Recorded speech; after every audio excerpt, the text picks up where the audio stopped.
Mm. Hello, everyone. So I do want to talk about family. It all adds up to how you feel about yourself, the family that you grow up in, the family surroundings, the family values or lack of family values. It all ties into who we are as adults.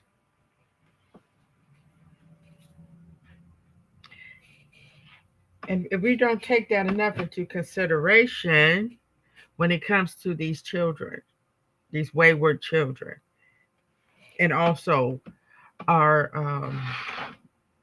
successful children.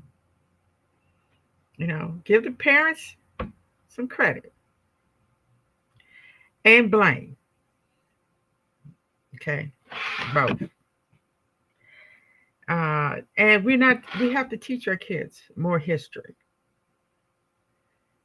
We need to teach them uh, about the future and how they are going to shape the future and how they are going to be a part of the future, and it's up to them because they have a responsibility, because they are going to be teaching the next generation.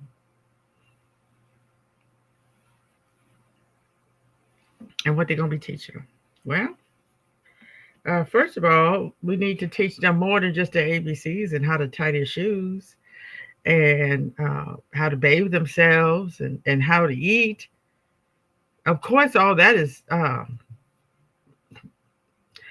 stuff that they can teach themselves and also by uh, visual. We need to teach them how to be who they are.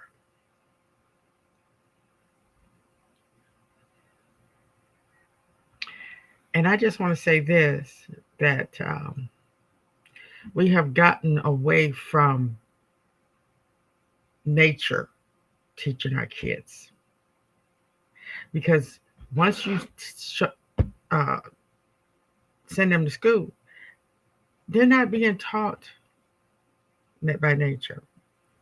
They are being taught by unnatural means. They are being taught to be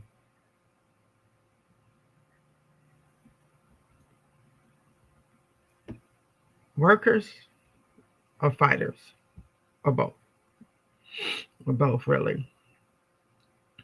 Because either they are teaching you to fight for them and to work for them. And we're going to get our kids away from that scenario. Okay? We're going to teach them to fight them for themselves and their family and their people. And we're going to teach them to work for themselves, their family, and their people. Okay? We're going to let the government do what the government's supposed to do.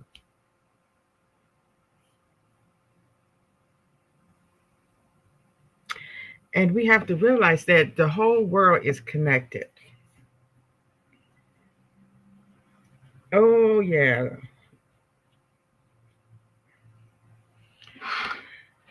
And we have to teach them that between 1790 and 1860, Democrats controlled federal government for 50, 70 years. And we need to teach them the black political struggle after the Civil War background. See, a lot of us don't want to teach our kids about Civil War. They want to teach them about civil rights and all that stuff. And they always seem to miss the civil rights that were accomplished in the 1800s. They seem to jump over that. And we need to teach them about the misinformation.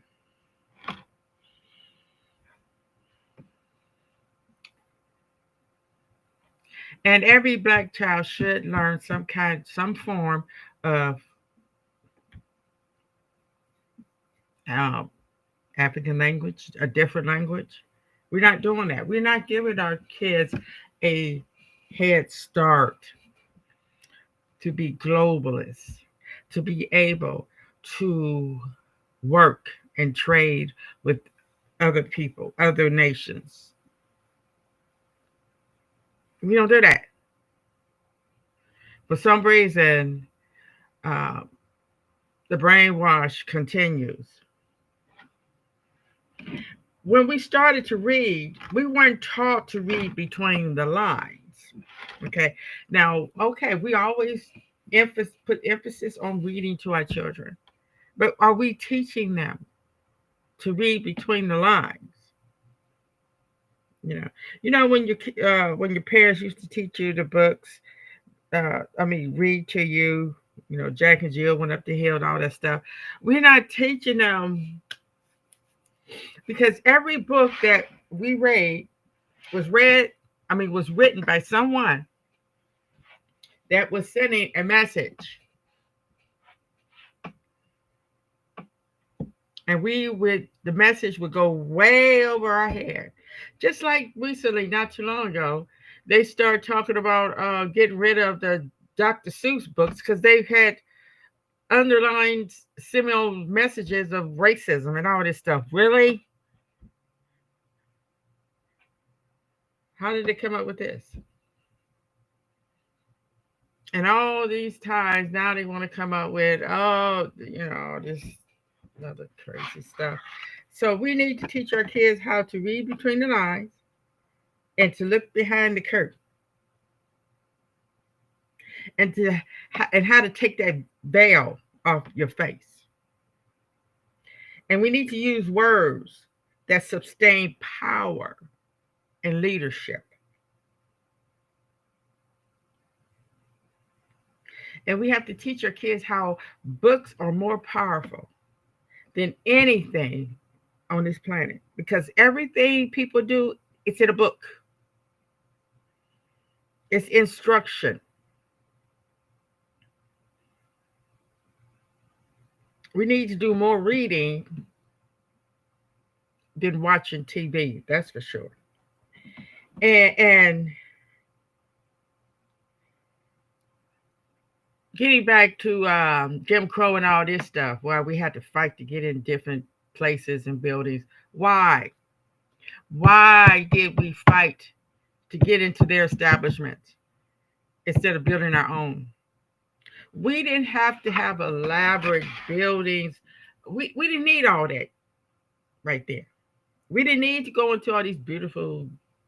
All we need to do is have a building with information and things that we need in it. We could have used people's homes for libraries because remember, there has always been rich people. Even back in the 1800s, there's always been rich black people. But it's just a matter of what to do with the money. Now, instead of fighting to get into libraries, we should have built our own.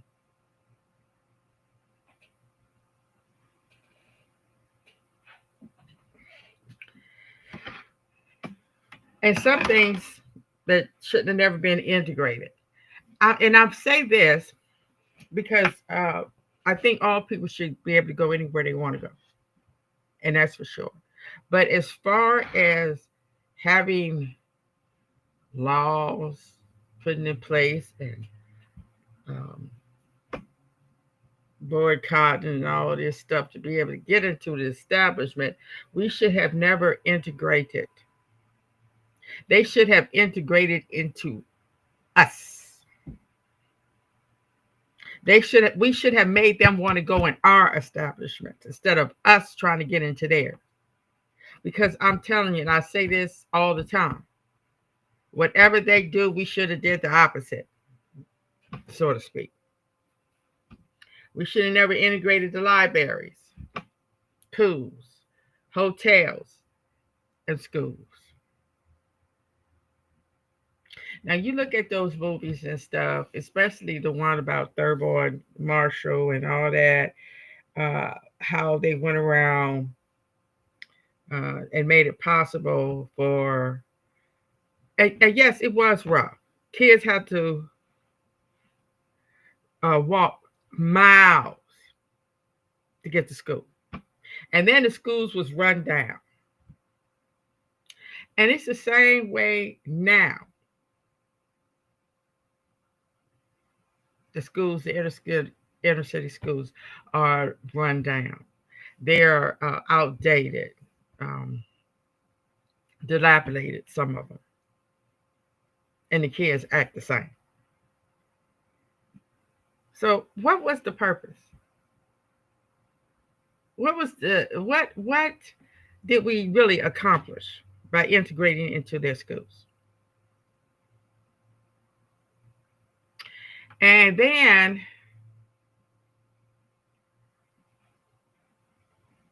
in the hotels, why we didn't have our own hotels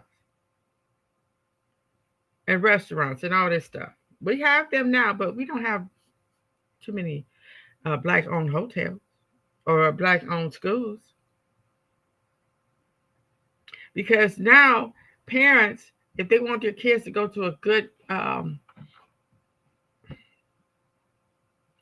hate to say it, better schools, they have to move into suburbs, and that means they're taking their money, their leadership, and all that. It would be nice if they did do that and they still supported the city neighborhoods. That would be nice, but how many do that? Integrating into these institutions were most important. I can't read my own writing. Of where we're at now. Black supporting a racist criminal. That's exactly what happened when we started integrating into these schools. We were conferred on men and citizens, but on Echo. Stop. Uh, we were becoming Oreos, and we were manufacturing black people who will support a racist, a criminal,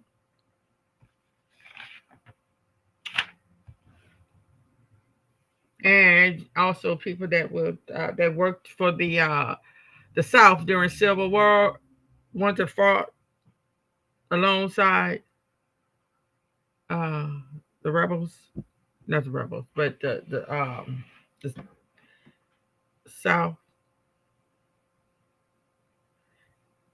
You literally had black people carrying the Confederate flag. Why?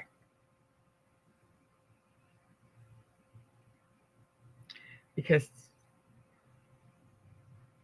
they felt like they wanted to be like white people. They thought they had it going on. Uh, you had 23 million in the Union, 9 million in the Confederate population. Now, with that being said, why did they think that they was going to win? Was they really trying to win the war? No. You know who really won the war? The South. But um,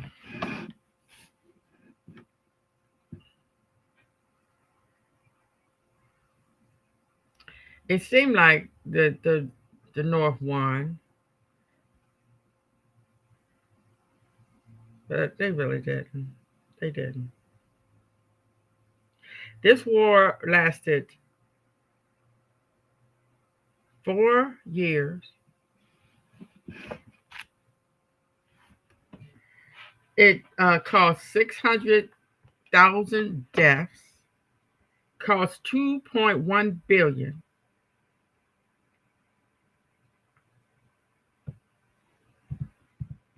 Why? See, this is what I'm saying. This is what we have to make our kids understand. These people, they don't care about money. They don't care about life. You know what they care about? power. They have the power to coerce people to give up their life for them, for land. Because that's all they fight over is land. And what that land can bring them, more power.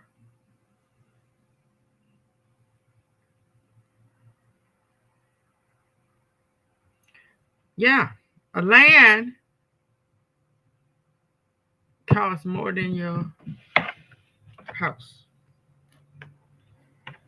Now we're dealing with this DEI. This is another form that they're going to be fighting over. DEI.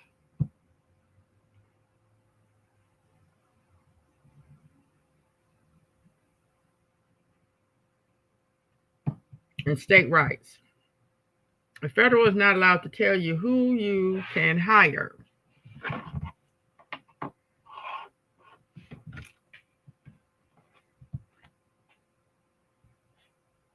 And it's a lot of stuff that we need to teach them. We need to teach them about leftist ideology. And we also need to teach them about right and independence. I will end with this. 1960s movement moved too fast. Now, the reason why I say that's too fast, it should have been a beginning, a futuristic movement when certain criteria are met and sustainable. That's why I say all the time that, yeah, we gained all these rights and we gained all this money, but you still is really at the bottom of the totem pole. We hear it all the time on YouTube. Oh, they're killing black people. Oh, they still hanging black people. Oh, black people can't do this. Black people can't do that. But yet we have all these black millionaires and even had a black president.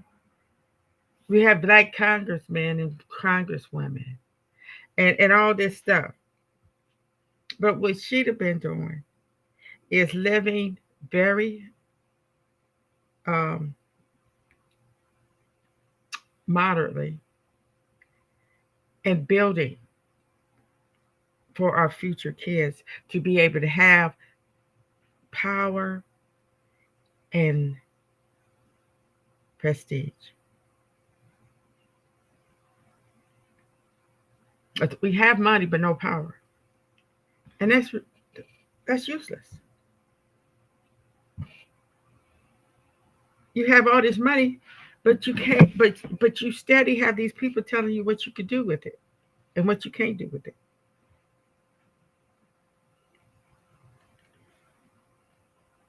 Movement that arose out of tragedy, economic upheaval, injustice doesn't move mountains.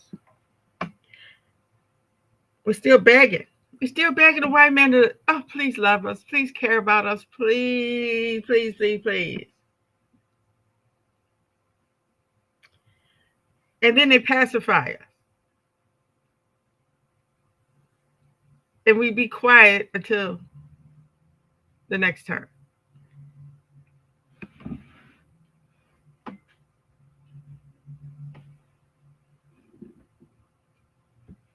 Just a great example, the Black Lives Matter. Oh man, every day it was all over the news every day. Black Lives Matter protested, and but they still killing innocent, unarmed black men on a daily.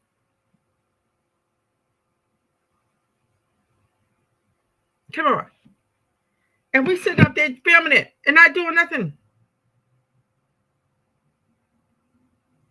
And now this idiot president wants to say that they are a terrorist group. Okay.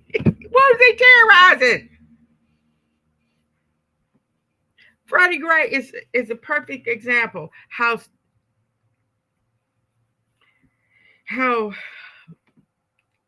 useless and unpowerful we are. We stood there and looked at these police officers put this injured man screaming in pain in the paddy wagon.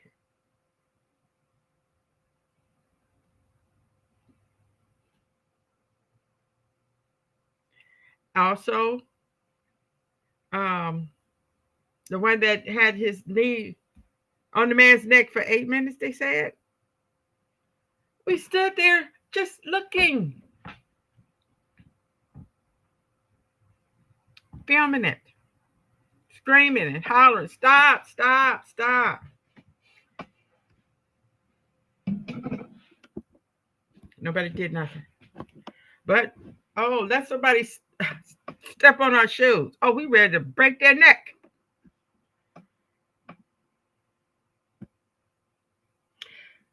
We should have waited for certain people are gone, bills passed, better education, more schools, educated outside the United States before we start acting like we free now.